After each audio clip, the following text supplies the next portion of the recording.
Yeah, I just cut my previous recording off mid-sentence. Yeah, have fun with that.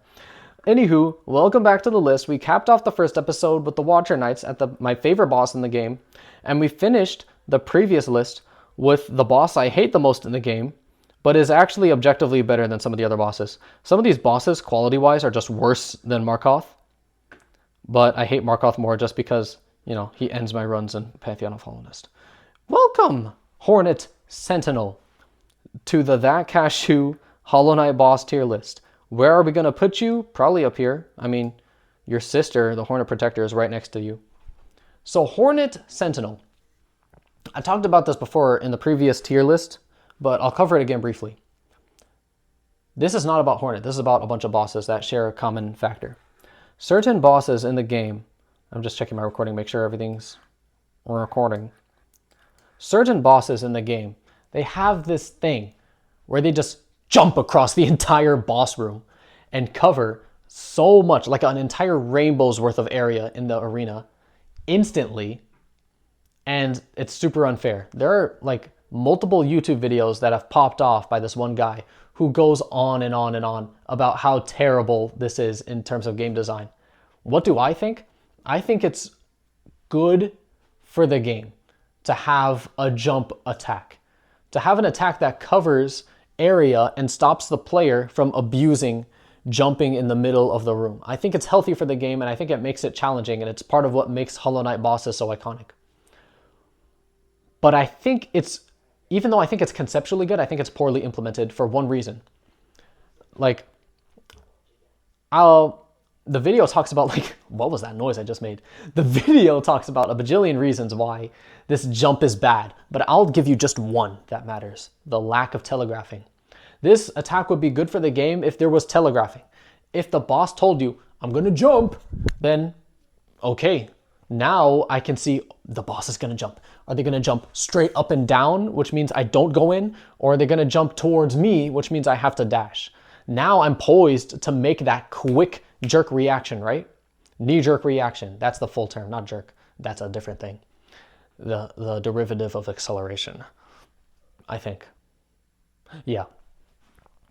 What was I talking about again? Oh yeah. It's not fair to just have a super fast attack that covers a ton of area that you can't react to. It's just too disgusting. So all you have to do is give it just a little bit of startup and bam, it's fair. That's literally exactly what the Watcher Knights does. Whenever they do a jump attack, they go like boing, boing, and then you have to account for, okay, are they gonna just bounce right next to themselves, or are they gonna bounce across the entire room? And you can even calculate, you can even predict what they're gonna do next based on how close you are to the Watcher Knight. If you're close to the Watcher Knight, you know it's gonna bounce in place, kinda. And if you're far away from the Watcher Knight, you know it's going to go way overboard and just bounce really far through the room. So then you can account for it and use your planning to be able to dodge it properly. So that's what's great about the Watcher Knights. They apply that same jump attack properly. Hornet Sentinel does not do that. Hornet Sentinel is one of those bosses, just like the Grey Prince Zote. Grey Prince Zote has so many good things going for him, but he has that BS jump attack that pushed him down into the B tier. It's the same with the Hornet Sentinel. Hornet Protector gets to be up here because she does the jump in slow motion. Hornet Sentinel does it so fast that it's pretty much an unreactable, really strong move, and it's disgusting. Other than that, though, I do like her moveset. She has the spikes that you have to hit, so it's another thing that you have to account for when you're in the fight. She has that dash, which is a cool thing that you have to react to, just like with the Mantisaurus, the dashes. She has the spinning ball thingy, which is cool. I wish it lasted a bit longer, just because I think it would have more presence if it lasted longer instead of just a... But then again, I guess it makes sense for her toolkit to be faster. So I don't mind it. Oh well, I don't know why I went off so long about the bubble move. But yeah, I like her moveset. I think there's a good amount of dodging and amount of reaction gameplay that you can actually... Okay, you have to react to certain things, and you can plan ahead. You have the opportunity to plan ahead of what your next move is when she does certain moves. Let's say she puts a bunch of spikes in the arena, and then she jumps up and is preparing to dive toward you. Now that you have all the information on the arena and the information that she's going to dive at you, You can plan ahead about what to do next. Like you can bounce off the spikes and then her and then another spike to get rid of everything. Or you could jump off and dash or bounce off and dash, right? You can plan ahead, but if you have that jump attack that just covers everything, that's no bueno. So she has a lot of things that are muy bueno, and one thing that's like no bueno. Does she deserve the A tier? Out of principle, just like with Grey Prince Zote, I don't think she deserves A tier, and she's not as funny as Grey Prince Zote. But she has so many good things going about her. She has that quick-paced, reaction-based gameplay. She has the ability for you to... She gives opportunities for you to plan ahead your positioning in the arena when she does certain attacks, just like with No Eyes and with Mantis Lords. But she just has that unfair factor that makes her unfun. Very unfortunate, very tragic. Let's move on. Mr. Knight. I'm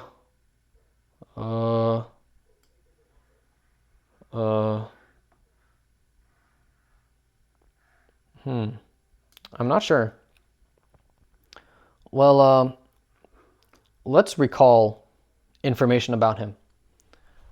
You see, before I rank him, sometimes I just go off of vibes, right? Like Markoth, oh, I know he's going to be low tier. Mantis Lords, oh, I know they're going to be high tier. Hive Knight, this is one of those cases where I'm like not really sure. And I have to recount information, I have to look at the evidence and then establish my vibes. Because in terms of vibes, I don't really have that much. But you know what that means? That means he's probably mid, because I don't think he's particularly great and I don't think he's particularly bad. So he's probably going to be just relatively speaking, probably in the B tier. I'll throw him in front of Soul Tyrant. I think that sounds right. But let me think more closely about why.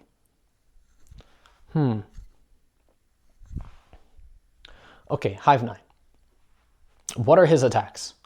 He teleports in, and he dashes at you. Woo! You jump and you hit him. Great. Sometimes he dashes forward. Oh, like a lot of the guys on this list. Okay, well, that's nice, I guess. But wait, so he has two horizontal dash moves. One of them is on the ground, and one of them is in the air, which kind of forces you to be on the ground. Because if you're in the air and he does that air, like, dash thingy, if you're out of jumps, you're kind of cooked, right? Because then you can't, like, jump and then hit him again. So he actually wants you to stay on the ground. Okay. Well... You see, it's just not that much to say. It's not like offensive because it's the same good attack that some other characters have, but it's just not particularly innovative or interesting. He has the spike balls and then he like hops around the spike balls. The hop, you see, when he does that little jump, it's actually quite a unique jump because it's not like Hornet where it's a BS cover the entire screen with an unreactable move type attack. And it's slow, but it's not like Hornet Protector's slow fair thing where, you know, it's slow and it's fair and he jumps towards you and he just doesn't really do that, I think. I think he just jumps a little bit horizontally, but not so much that it would actually hit you. He just does it for no reason, I think. I just don't get it. I really don't. And it's not like Hive Knight does the jump just in neutral. He only does it when he has those spike balls out. So, I mean, the spike balls themselves also aren't really that interesting. Dodge the spikes, and then they're gone. Like, for the rest of the fight, they're not even there. One unique thing you could say about him is the bees. He, like, spits a bunch of bees out. That's your opportunity to get a lot of damage really easily. But then you have to deal with bees coming down from the screen, and that can be tough to deal with. So, all right, compiling all the gameplay knowledge that I've just resurfaced. Hive Knight is kind of mid. Yeah, he's kind of mid. You see, we also have to take into account the point in the game that you fight him. You see, a False Knight is also... No, he's way more basic than Hive Knight. Hive Knight does a lot more stuff than False Knight. But False Knight, you fight him at the beginning of the game, so it feels like a lot. Hive Knight, you fight him at like the very edge of the kingdom, so you've already done a lot of gameplay before getting to him. So when you get to him, comparatively speaking to every boss that you've already fought, like imagine fighting this guy after Nosk. He's not he might actually be easier than Nosk, or about as easy as Nosk, because at least Nosk has all these hazards around the arena, around your feet that you have to account for. Hive Knight doesn't really do that. You're safe like a lot of the time in the arena. There's not that much like environment-based gameplay, except for the spikes that come down like once every, what, 20 seconds, 15 seconds. It's not very common is what I'm saying. So he doesn't have as much area coverage. He doesn't have as much arena environmental type gameplay like you get with Nosk or the Watcher Knights. Yeah, he's just kind of mid. And it's unfortunate because, like, technically speaking, he's more interesting than the False Knight. Is he more fun than the Trader Lord? Honestly, I'd say no, because at least the Trader Lord forces you to dash sometimes. Hive Knight, the safest thing to do is to just stand still. Because if you dash, like at any point, you have a risk of hitting him in the body, just his body hitbox. And if you dash, it's harder to dodge the spikes. So the best strategy is actually to stay still and just react to what he does. In that case, he's actually less fun than Elder, who I think he's more interesting than the God Tamer, though, because there's so much downtime with the God Tamer. You have to wait for the green guy to roll towards you. Hive Knight, at the very least, he attacks you frequently enough to do things. Dang. Oh, well. I think another thing as well is that you've made it through this entire, like, honeycomb hive thing. You've made it through all of these obstacles, all these big old fat bees that bounce around and do a bajillion damage. You have all these little bees that are oh so cute, and then you do all this platforming, and for what? A single room with this like kind of basic guy. He basically feels underwhelming compared to the rest of the environment he's in. So actually, unlike with the Soul Master, where his environment was a huge benefit to him and made him look awesome, Hive Knight doesn't look awesome with the Hive. He looks like a disappointment compared to the rest of the Hive. So, yeah.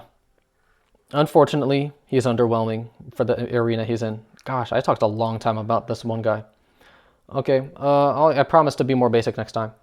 Yorm! Huge time save. This guy's like a C tier. I think he's funnier than the Crystal Guardians. Oh, I'm lagging. Okay, we're good. I think he's more fun than the Oblobbles, more fun than Galeon, more fun than Markoth, more fun than Marmu. Actually, more fun than Zero. Because Zero, you just run underneath him, hit him in the foot. Run underneath him, hit him in the foot. Gorb, you run like beside him and hit him in the side. Because he doesn't go like left and right at a static, Y level. He goes like all around and stuff. So you actually have to change your angle of attack. And I think that makes him a bit more interesting. And I think he's funnier because he goes... I'd say Gorb is like... Is he more iconic though? I think Zero's more iconic because he has that whole dream environment around him. Gorb, you fight him at like the top of a mountain, I think. And it's like, is this really the guy I'm fighting? At the top of this, I think he's at the top of the Crystal Peak, right? You climb up to the top of the highest mountain in the entire realm and you find this random guy going, like, bruh. Okay, yeah, you lose presentation points for that. But he's fun. Broken Vessel. You know what I said about Hornet Sentinel? Yeah. Broken Vessel has the same BS jump attack. Except it's even worse with the Broken Vessel because, like, he's just less interesting than Hornet Sentinel. Hornet Sentinel has air dashes and air spikes. This guy does like a little hop off the ground. He does a short hop and then he does a dash. Or he just does a dash from the ground.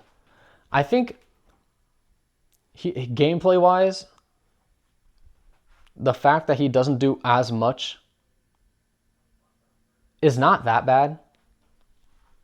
Like, sure, he doesn't do as much as Hornet Sentinel, right? Which makes him objectively worse, in my opinion. What? Did I just say objectively, in my opinion? No, yeah. I think he's objectively worse than Hornet Sentinel. But I think it fits him. Like, for example, the Moss Charger is objectively worse than a lot of these other bosses, but it does exactly what it set out to do. Broken Vessel, I respect it because it does exactly what it set out to do. It's a version of you, or yeah, because look at it. Look at its design. It has my clothes. It has sort of my head, except it's infected. This is what I could have been if I ever succumbed to the infection. So I think thematically, I think setting-wise, the fact that you fight it in like the abyss with all the infection around, I think it's a great boss, presentation-wise. Setting, presentation, character, and the fact that it's a mirror of you, which makes you afraid of the infection, that's amazing. That makes it at least A tier. But the gameplay isn't as interesting as these guys, at least. No, actually, wait. Hold on. Hold on. Bias. Bias analyzed. Bias reduced. You fight this guy before getting the double jump, but you get Hornet Sentinel after the double jump, or at least, I think you should. Are you required to get the double jump to fight Hornet Sentinel? I don't remember. But anywho, this guy's fought earlier in the game, so he actually gets some like privilege there. You see, I give leeway to bosses that are more basic, but are fought earlier in the game. The Broken Vessel absolutely falls into that category. So for that reason, I'm actually willing to rank him higher than even Great Prince Zo. Because I think the setting of this guy, the character, the mood that he sets, and the fact that it's like, oh, this creepy music's playing, and I'm fighting this creepy infected zombie version of me, and he fights like me, except he has this BS jump move. So basically everything about this guy, even the more basic gameplay, is a positive, and I really want to put him in the A tier above Hornet Protector. I want to put him up here, but because he has this, okay, remember what I said about the gameplay being worse than Hornet Sentinel? Yeah, forget about it. Just being clear here. Forget about that because he's fought earlier in the game. I want to put him above Hornet Protector. That's the reason why Hornet Protector is above Great Prince Zo and Hornet Sentinel. I want to put him up here because he has even more mood, even more emotional power than Hornet Protector, and even more so than these guys. Ooh, yeah, I like this. This is where I would put him if he didn't have this completely BS untelegraphed jump attack. But because he has that, this is literally the one thing keeping him. No, you know what? I think the presentation is just so good, he has to be an A tier. Like, he's just completely secured his spot in the A tier because of that presentation. It's just so masterful. Bro, Lost Kin. This is literally like the same fight, but like, yeah, it's the exact same fight, but a little harder. So, also, it doesn't have the same presence. Look at this. Soul Master, I put him up here because he had that stage presence with all the environment setting him up. Broken Vessel, he has that stage presence from all the environment setting him up. And then I put Soul Tyrant down here because he doesn't do that much different from Soul Master. So I'm going to put Lost Kin in like the same tier as that. He's the same as another boss in the game that I love, but he's like just a little harder. So in terms of like the story, it doesn't add too much. It's just some more bonus gameplay. Or at least that's the sense I got, because like, what the heck? What the heck is this guy here for? What's the reason? Other than to let me have a bit more fun. The Hollow Knight. Now we're getting into the end game bosses here. The Hollow Knight. Where would I put the Hollow Knight? Gameplay wise, he's amazing. He has jump attacks, but he does a plunging attack. Ooh. You see, instead of just jumping across the entire room instantaneously, he actually takes his time in the air to stab, which I respect a lot. Just thematically speaking, the fact that you find this guy all chained up and then you free him from the chains, and then he has all these infections, and then he stabs himself to help you. Character-wise, setting-wise, plot-wise, this dude got so much setup, got so much going for him. The game is literally named after him, and I think he earns all of the reputation he garners throughout the entire game. And for that reason, he's a top tier. Like, what else is there to say? He's just so important to the story, and he's set up so well, and he's executed so well, especially with him stabbing himself, helping you during the fight. That is amazing. The Radiance.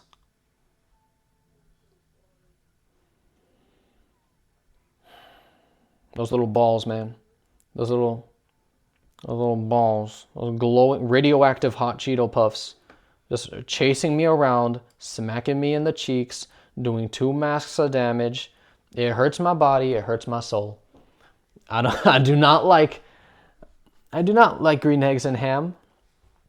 I do not like the Radiance. But I do respect it.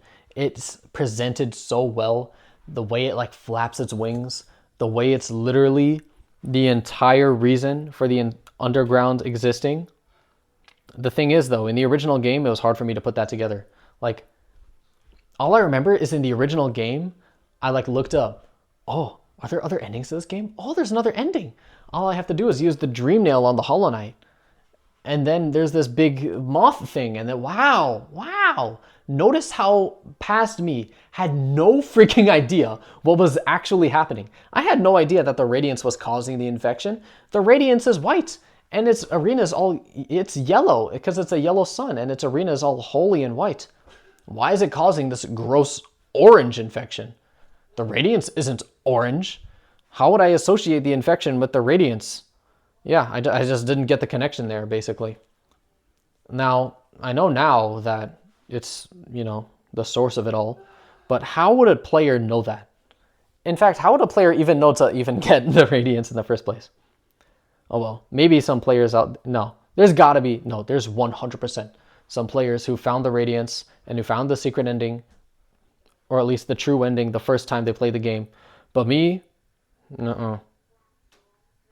Anywho, that's enough about the story of the Radiance. I think it's a bit lacking in some places, not as set up as the Hollow Knight. But I think it's good. It's alright. It's decent. Okay, it's like good, almost great. It's just that I don't think there's that much setup for it. At least that an average player would see. You'd have to be really digging into the lore and finding hidden clues in order to piece that together, which, if you're one of the players who did that and you got the payoff of seeing the Radiance in person for the first time and you're like, good for you. I'm really glad you felt that way. But for me personally, yeah, no, I did not feel that way. In fact, I'd actually be willing to put it here just for story. But in terms of the gameplay, is it fun? Is it fun to dodge rows upon rows of spikes and then balls and then laser balls? Yeah, I think it's fun. I think it serves its purpose as like the ultimate Hollow Knight challenge in the story itself, and it as an all-powerful god that is above all of the beings that you fought thus far. Do I think it's as thematically powerful as the Broken Vessel or Hornet, or as good as the White Defender or Dung Defender? Like as fun or funny? Maybe not.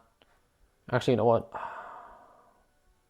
Yeah, I'm gonna put Hornet Protector up here and this guy up here. I think they're just more thematically important. It's just this element of the Broken Vessel being so frustrating with that unfair attack. I think he's just so good in the story. I think he actually just overrides the Dung Defenders and the White Defender. Radiance is good as a challenge, but do I have as much fun fighting it as the Dung Defender? Actually, yeah. You know what? I'm biased. I just like challenging bosses. As you can see, this tier list is changing a lot. I'm changing my opinions around a lot as soon as we get to the more challenging bosses because I'm remembering just how fun a challenge can be. But I think, yeah, I think that's a really good place to put it now. The more challenging a boss is, the more time I could spend just figuring it out, and that's a fun process to me. Figuring out a boss and outwitting it. Mr. Grimm. Yeah, you're an A tier, dude. Go ahead, get up there. You're so cool. You got like this whole gentlemanly vibe around you. I have to do so much like rune collecting in order to actually, geo collecting actually, to try and get to your little circus tent. Does that make me a clown? Yes. Do I care? No, because this dude had so much, say it with me now, stage presence. Yeah. Amazing boss, great setup, great story, great gameplay as well. Like this boss fight is really fun.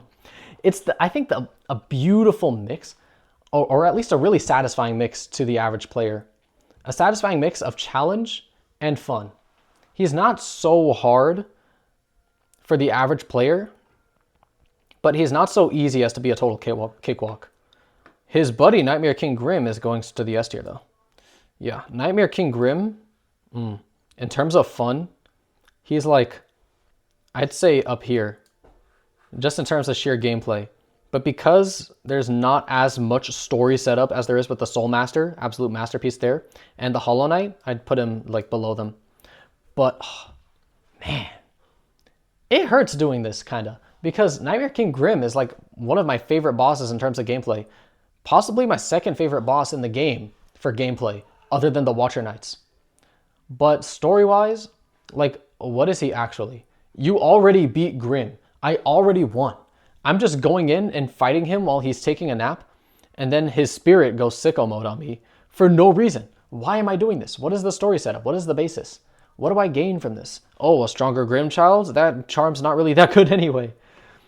So you really just do this for the sake of the challenge of it, and that's the whole point. But that means that it is going to lose some points in the story. Unfortunately, it is what it is. Dre and Matto.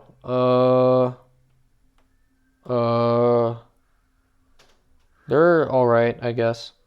I'd say they're B tier, just off vibes alone. Are they as interesting as the Coral Umu duo? No. But they're better than Nosk. Yeah, that makes sense. I don't want to harp on these guys too much. There's just not as much to say. Their attacks are rather basic. You attack when they are done attacking. You attack when they're just standing there, which is honestly probably the thing that's keeping them from the higher tiers. Yes, they have really cool nail... I can't even say they have really cool looking nail attacks. At the very least, they encourage you to parry them, which I respect. I like that. You parry these guys in order to get the invincibility frames, and then you can keep hitting them. But the fact that there's so much downtime of them just standing there, idle animationing, while you just whack away at them, like, where's your self-preservation instinct, fellas?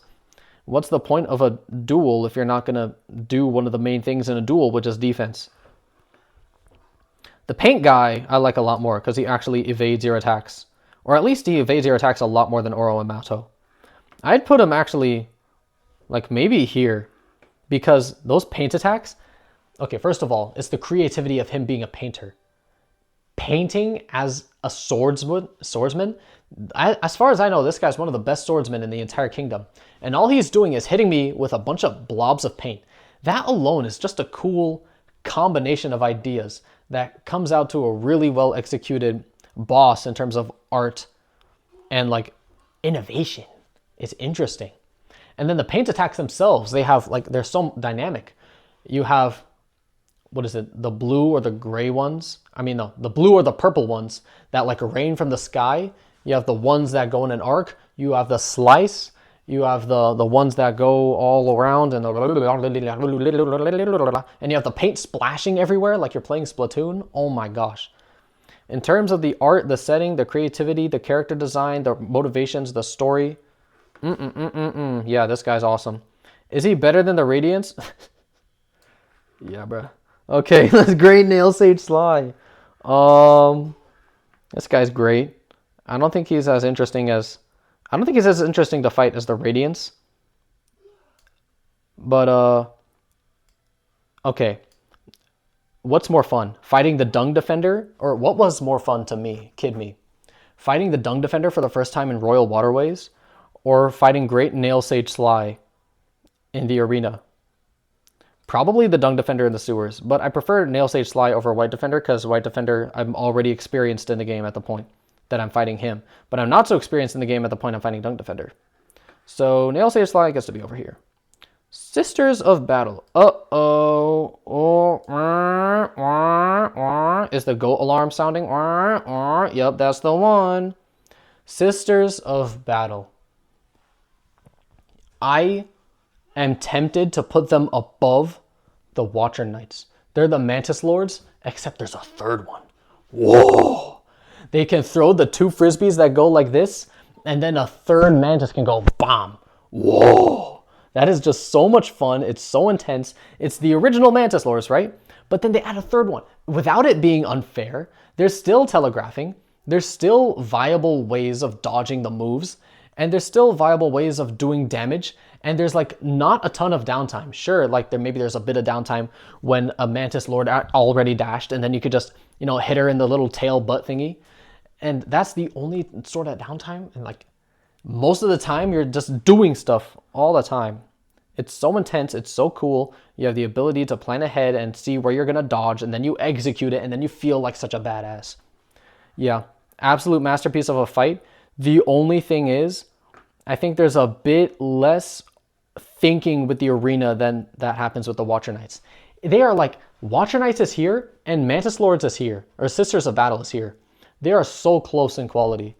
It's just that I think the Watcher Knights is a bit more creative with like the rolling stuff. I don't know. Okay. Watcher Knights, I think, is a more impressively designed boss fight because you can play with the arena and you can like dodge around everything. The Sisters of... Oh, but the Sisters of Battle are so intense and cool. Oh, I don't want to put down the Watcher Knights, and I don't want to... Yeah, okay, I'll keep the Sisters of Battle down here. Because that's just the truth of it, though. The Watcher Knights really does do more with the arena because the way you play in the corner versus the way you play in the center, it changes depending... Yeah, it changes. But the Sisters of Battle, it's kind of like the same mostly throughout. Like, even though there's spikes on like the sides of the arena and there's like walls, you're not really dealing with the spikes or walls too much because they're all the way on the edges. And it's possible to just, instead of going horizontally to dodge moves, you could go up. So yeah, there's some there. There's some there. But again, like I said, they're like almost equal in quality. I just think the Watcher Knights was better because, yeah, I've already said it. Winged Nosk. Okay, how long is this recording? Oh boy. Okay, gotta finish up fast. Winged Nosk. Oh boy. It's like regular Nosk, except it's in the air. But like it doesn't matter anyway because, you know, normal Nosk. Like, when are you gonna hit normal Nosk? The real big difference here is actually the arena. Because I think Nosk, he had that like, what, that elevated platform in the middle? I don't really remember. But there's like, I don't know, there's like something to do with the arena which forces you to be in like a little section, and then you have to like switch sections. With the Winged Nosk, it's different. And also, Winged Nosk spawns ghosts. So, in terms of the fun, I'm not too sure. I just think Nosk, the original Nosk, wasn't very memorable or that fun. And I don't think Winged Nosk is that memorable or that fun. No, I think it's moderately memorable and moderately fun. It's just not comparable to the Sisters of Battle is what I'm saying. But, I mean, I guess the gameplay is a bit more dynamic with the ghosts and whatnot. Oh well. Yeah, I don't really know what to say. It's just not as impactful, I suppose. Although I will say this, fun fact. The very first time I played the Pantheon of Hollownest, I met Winged Nosk and I died to Winged Nosk. That was the first time I lost in the Pantheon of Hollownest. Fun fact. And that's because it's the first time I ever encountered Winged Nosk. Because I think it's only available for the first time in the Pantheon of Hollownest. So that's nice. Pure Vessel. Oh, go up, buddy. A little higher. You're not done yet. A little higher. Ooh, ooh, ooh. Almost there. Ah! You made it. Great job, buddy. You made it into the top tier. Pure Vessel is a top tier boss because you're dueling against the main character of the game in his purest, most powerful, idealized form. This is who the Pure Vessel could have been if he was goated, but he's not because he got COVID-19. Sorry. Pure Vessel, it feels like a real duel. He does a lot of the moves like the Hollow Knight, right? He has the 3-move combo. He does the parry. He does the stabbing, which covers the entire arena. He feels so strong. He feels so impactful, and he feels so poised and skilled with his design and the glowingness of the arena. It makes it feel like there's so much power present. So he definitely has that stage presence. He has that presentation. He has the significance in the story. He has fun gameplay. Let me be honest here. He has really cool, fun, interesting gameplay. You could either risk it, jumping on his head, dealing extra damage, or you could play it safe and dash through him.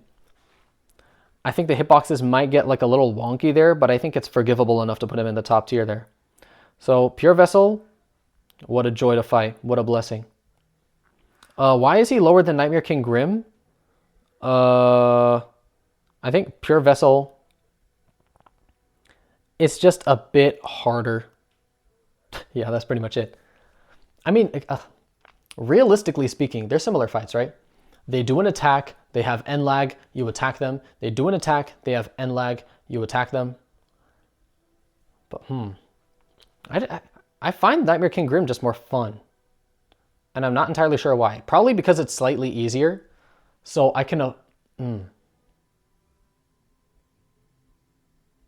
What is it really? It's a little bit easier and more complex. Okay, before I go ahead and talk about Absolute Radiance, I would like to answer this question. Why do I think Pure Vessel is worse than... Or at least, why do I find Pure Vessel less fun than Nightmare King Grim? Nightmare King Grim has, I think, complex attacks that you would address in complex ways sometimes. Like, for example, his quadruple bat attack. The way I like to dodge it is a quick double jump to get past the first bats, then a dash to get through the next two bats, and then hit him. So the dash also gets to him quickly and allows me to do a bunch of damage. That's, I think, a very consistent way of doing it. And the fact that I was able to find that path and do that specific set of inputs to get to him, it feels really satisfying to pull off. Whereas with the Pure Vessel, you don't do anything like that. You don't do like any specific set of inputs to dodge him. You do like, oh, get over him. Or you jump and you hit him on the head, or you jump and you dash. It's not as like interesting or complex. Then you have Nightmare King Grim's pillar attacks. Let's say he puts himself at the edge of the arena. Okay, so I can like jump up and hit him at first, or I can hit him from underneath, then go around the side, then dash through him, right? You can like plan ahead. You can think about what to do in order to hit him while he's doing the flame pillar attacks. And there's that adaptability, right? So first of all, there was this attack that gives you a special input, and another attack that gives you the ability to adapt and plan. And I like that. The dynamicness of the Nightmare King Grim fight, it's more so than the Pure Vessel. Pure Vessel, you jump and you dodge. Pure Vessel, you move and you dodge. Pure Vessel, oh, you shadow dash through the knives, because it's really hard to calculate like where your body's going to be at the time that knives come through, unless you're super far. So basically, the counters to the Pure Vessel's gameplay are more basic than Nightmare King Grim's. And the Nightmare King Grim's gameplay is a bit more dynamic because of that flame pillar move. And also, like, the attacks that aren't as difficult, or yeah, the simpler attacks that Nightmare King Grim has, like the non-bats and the non-flame pillars. I'm talking about like the straight dashes and stuff. That requires reaction time, but are simple. Pure Vessel, it's more attacks that are like fast and simple. And I think that's the reason why it's rated a bit lower than Nightmare King Grim. I hope that was clear enough. But yeah. Now time for a very dynamic boss. Absolute Radiance. Yeah, there, that's good. Okay, thank you guys so much for watching. The Absolute Radiance is like, undoubtedly, it's the hardest boss in the game. First of all, it's very easy to say that because it does 2 masks per hit. And also, there's this pit in the second and third phases that just kills, or that just pops off a mask as soon as you touch it. At least with Nightmare King Grim and Pure Vessel, you can touch the gosh darn ground. Absolute Radiance, you can't do that. So, this is an ultimate challenge. How fun do I think an ultimate challenge is? Well. You're definitely not getting into the top tier. I'm sorry, it's just not fun. A tier, I don't know.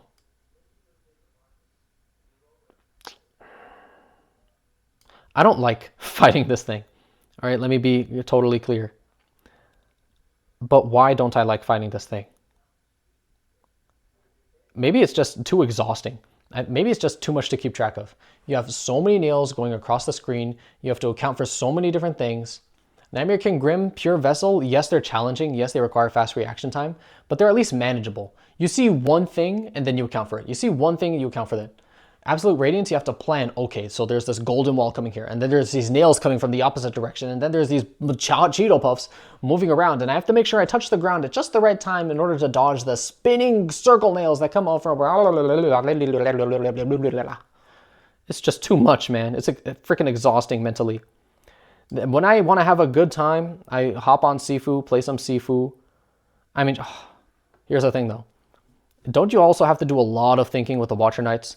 You have to have a very big brain in order to fight the Watcher Knights. You have to be able to dodge and adapt and put yourself in the right position in the arena. What's the difference between this and the Absolute Radiance? Well, it's more complex with the Absolute Radiance. There's a lot less safe zones to go through with the Absolute Radiance. It's a lot harder to navigate, and when you do get hit by something, it's double the damage. So it's like, it's the same as the Watcher Knights, but with double the stress. So is it really that bad? Okay, you know what? Maybe I should put it in like the same tier as the Radiance.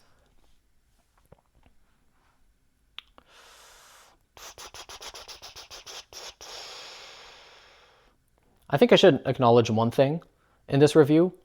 Absolute Radiance gave me the most satisfaction of killing any boss in the entire game, because it was the one at the top of the Pantheon of Hollowness. When I beat the Pantheon of Hollowness for the first time, who did I have to beat? The Absolute Radiance. I just had to go through, you know, the absolutely monstrous, diabolical 45-minute boss run back to the Absolute Radiance. Elden Ring Night Rain type shit. But is that really the Absolute Radiance giving me that satisfaction of beating it? Or is it like all the enemies before it, you know?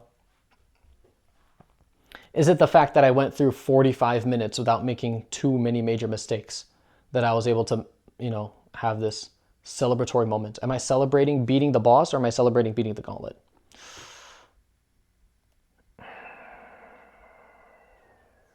Let's think about how it compares to the actual Radiance.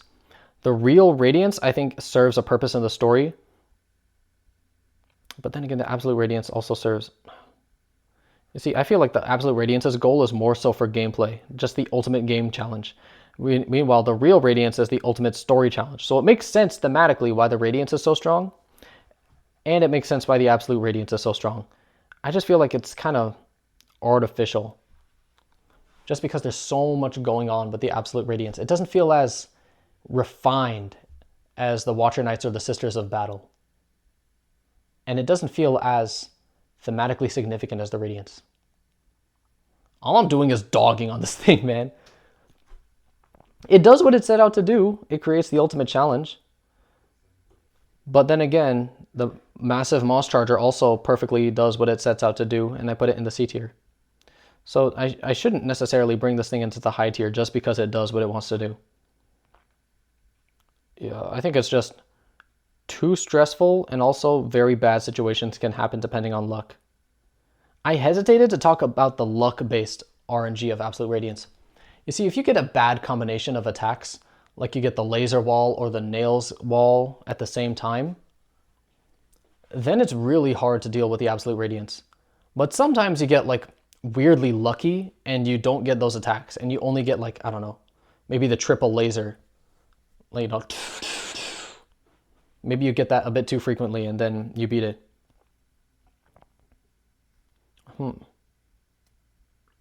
Do I think it's fair though?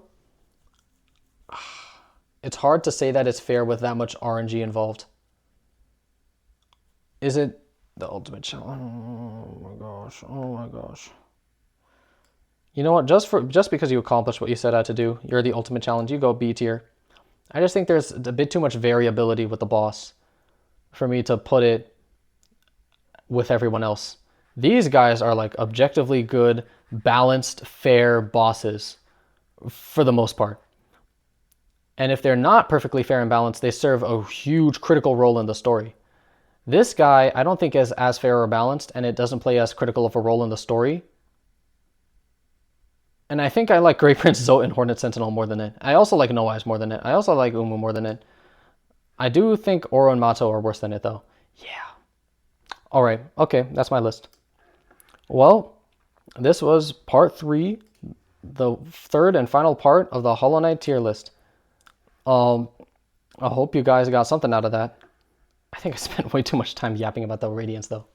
It is what it is, though. It is the boss that I spent, I think, the most time on, so it makes sense that I talked about it at length. I've had so much pain, so much suffering. I've had to do so many runbacks just for this one boss. So for me to highly rank a boss that caused that much pain to me is kind of odd. You see, there are other bosses that also caused me a lot of pain. Nightmare King Grim, the first time I fought him, he was the hardest boss in the game I'd fought up until that point.